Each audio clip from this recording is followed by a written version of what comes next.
Yo, yo, yo, yo, welcome back to the house where we talk news, celebrities, and hot topics. So listen, I want to go ahead and talk about the Real Housewives of Potomac. We have the season 8 trailer dropping. Today is Potomac Day. We also have these photos, the cast photos. We have the exclusive tea. I have some exclusive tea, and I, might as well drop it because, listen, it won't be exclusive for too much longer.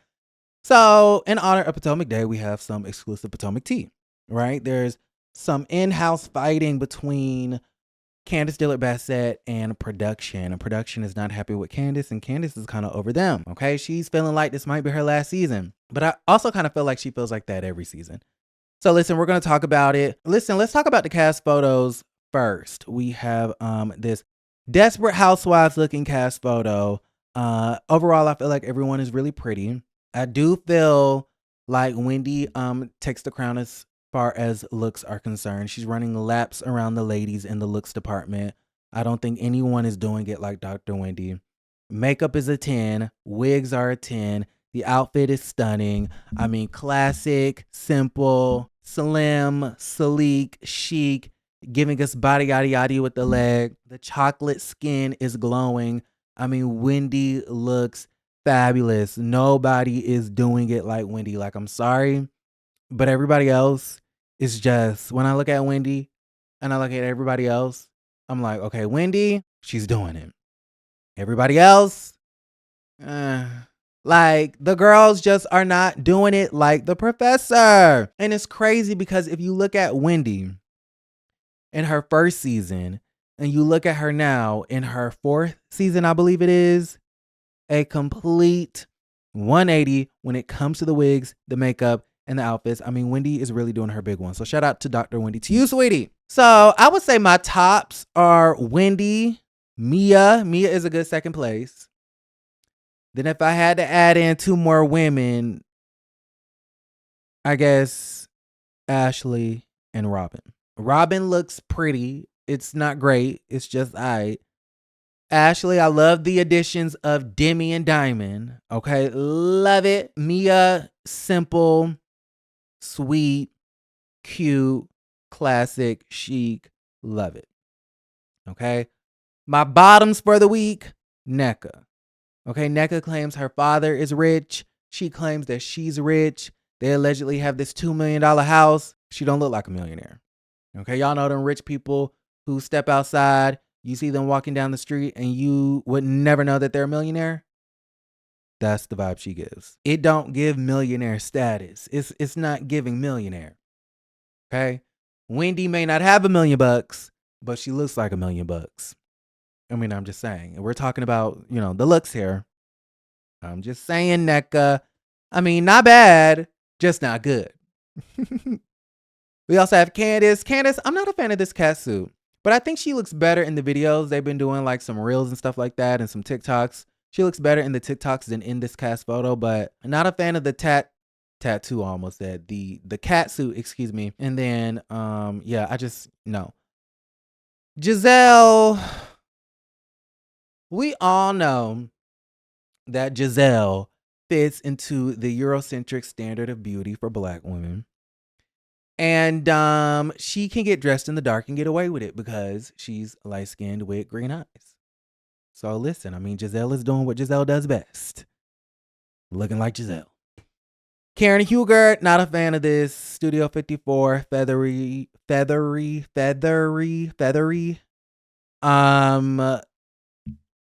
In the wrist area, the lace jumpsuit situation, sheer.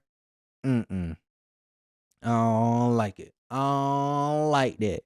That is best and worst dress for these cast photos. Let's go ahead and talk about this trailer. The trailer was quite interesting. I saw a lot of people on Instagram and a lot of people on X trashing it, saying it's boring. It's the same old, same old. It's the same old regurgitated storylines. They're bored. It's a snooze fest. And I kind of feel like some of these people are the same people that was saying that the premiere episode of The Real Housewives of Salt Lake City was much watched television. And that was a lie from the pit of hell. Okay, all because Miss Monica was on there talking about she was an informant for the FBI and helped put Jen Shaw in jail. And although that was some tea, that tea alone was not enough to make it must-watch television. Y'all are lying, and white mediocrity rules again. So I thought the trailer was quite interesting. We get Nneka versus Wendy. Nneka is trying to say that Wendy's mom is a Christian by day and she's doing roots and voodoo at night. I hate that the two Nigerian ladies are fighting. That is very disappointing. And Nneka, if you come on here being a puppet of the Green Eyed Bandits, I'm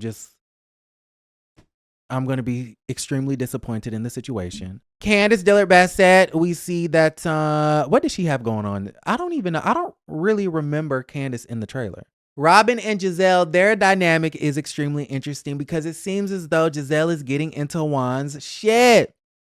Saying we see Juan at the nail shop. We see Juan at the laundromat. We see Juan at the hotel room, paying for other women's hotel rooms. But yeah, we don't see Juan Dixon with you. She's right. He's everywhere in Potomac and in Georgetown and in Baltimore, Maryland, except with you. Make it make sense. And then we also see in the trailer how Juan Dixon is talking about I don't really care what they think about me. I don't care what anybody thinks about me. Juan don't care about what his wife think. He don't care about what the fans think. He don't care about what that job thought. They fired his ass. He don't care about what the people think about the lawsuit that he was named in. Juan Dixon, thank God Juan Dixon doesn't care. Moving right along, so they have a really interesting dynamic. I think, Gizelle and Robin is going to get a bit contentious. Karen, she's going back and forth with, who is it? Robin, calling Robin raggedy. And then I think her and Karen are beefing. And then it seems like Ashley and Mia are beefing. Mia goes, I think you just got with Michael for the money. And then Ashley goes, well, did you get with Gordon for the money? And then Mia goes, I could have. Pot calling kettle black. Pot meet kettle. Okay. It's given, from Mia's perspective, it takes one to know one. I'm just saying. So y'all got to let me know how y'all feel about that in the comments down below. We did get some bios and it'll give us more information about what the hell is going on this season on Potomac. Gizelle is in a situationship with Jason Cameron from Bravo's Winter House, who is 16 years younger. Grace is going off to college. Gizelle is in a good place with Karen. She and Karen are closer than ever before. Robin and her are experiencing a different facet of their friendship as Gizelle is no holds bar about expressing her feelings toward Juan Dixon and his cheating ways. Robin, amidst the Juan cheating rumors, Robin Dixon has decided to remain by her man. Okay. While her friend group supports her, they wonder if she's truly happy or if she's just making excuses for her partner. Okay. Karen is turning the triple 20, aka 60. She's having a health scare, which causes her to make some changes with her lifestyle. And she's building a family home in Surrey County. She's decided to restore the family home that once belonged to her grandmother into a guest house. Karen and Gizelle have called a truce, and they're closer than ever, like I've already said. But Karen resents Mia for spreading the rumors about her messing with the restaurant manager in Vegas. And Karen also has resentment toward Robin because Robin is not being honest about her marital struggles to the alleged cheater that is Juan Dixon. Candiace is extremely busy touring, but that is putting a strain on her relationship with her husband, Chris. Already stressed out, she becomes even more anxious due to a recent health discovery. Within the group, relationships are strained as Candiace is going through her usual on and off again with Miss Darby, not speaking with Gizelle, and going through a rough patch with Robin. The interesting thing about this excerpt is that a little birdie told me a few weeks back that production is not feeling Candiace and Candiace is not feeling production. That Candiace is mad at Eric and Eric is not feeling Candiace. I'm just using Eric's name because I'm being messy, but when I say Eric, it really truly means production. Because production, from what I heard, allegedly wants Candiace to reconcile with Gizelle. We know via the bio we just read that Gizelle and Candiace are still at odds, and Candiace pretty much wants nothing to do with the leader of the Green Eyed Bandits. Production doesn't like that. Production feels as though you will not ignore the Queen of Potomac. Not the grand dame, child, but the queen, which would be, there are two queens, Karen, the grand dame, and then Gizelle. Eric is letting it be known to Candiace, allegedly, that she needs to put her ego in place and make up with Gizelle in order to move these storylines along. Now, from my perspective, I kind of feel like, I don't know if they're telling Gizelle the same thing. I don't know if Gizelle is trying to make it right with Candiace. I don't know that part. But from what I heard, it seems like they are really on Candiace's ass to reconcile with Gizelle. Now, if the same pressure is not being put on Miss Gizelle Bryant, there's a reason why the fans call out colorism on this damn show every year. If my memory serves me correctly, Gizelle was the one that slighted Candiace. Gizelle was the one that ruined her relationship with Candiace. Gizelle is the one that was running her mouth about Candiace. Giselle was the one being messy and using Candiace as a scapegoat. Using Candiace and her husband as scapegoats in order to create a messy storyline for herself, because we know that she is producer's pet. It seems to me Gizelle needs to do everything in her power to make it right with Candiace if that's what the producers want. Okay?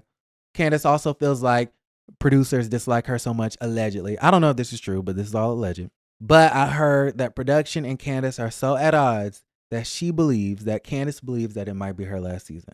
All right?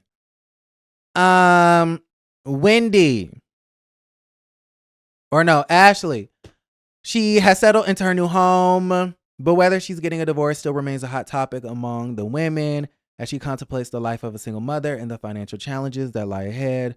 She questions how she will support her family. Wendy is taking on another endeavor. This time it will combine her interest in politics and mental health and good gossip.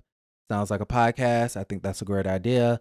The group dynamic presents a challenge as she's not in a good place with Gizelle and Robin, and the arrival of new housewife Nneka rubs her the wrong way. Mia and her husband Gordon have been through it this past year with the loss of their CEO titleship. The mounting tension has caused her to seek a divorce lawyer. Mia, you really gonna let this show ruin your marriage? You really gonna let 3 seasons on this goddamn show ruin your marriage? If you don't suck it up and toughen it out, how old is Gordon? Ain't he 70? If you don't suck it up and tough it out, this man is approaching the average life expectancy. If you don't toughen up and suck it up. Attorney and entrepreneur Nneka is a first-generation Nigerian American who enjoys the finer things in life. She and her husband recently bought a beautiful Potomac house that is being renovated. How beautiful was the house if you need to renovate it? Ow. That was my karma. That was them roots Dr. Wendy Mama was doing. Okay, she's looking forward to building her friendships with the women, but surprising tensions rise between her and Wendy as secrets are uncovered. All right. Y'all got to let me know how y'all feel about the situation in the comments down below. Like the video, subscribe to the channel, and don't forget to create a great day.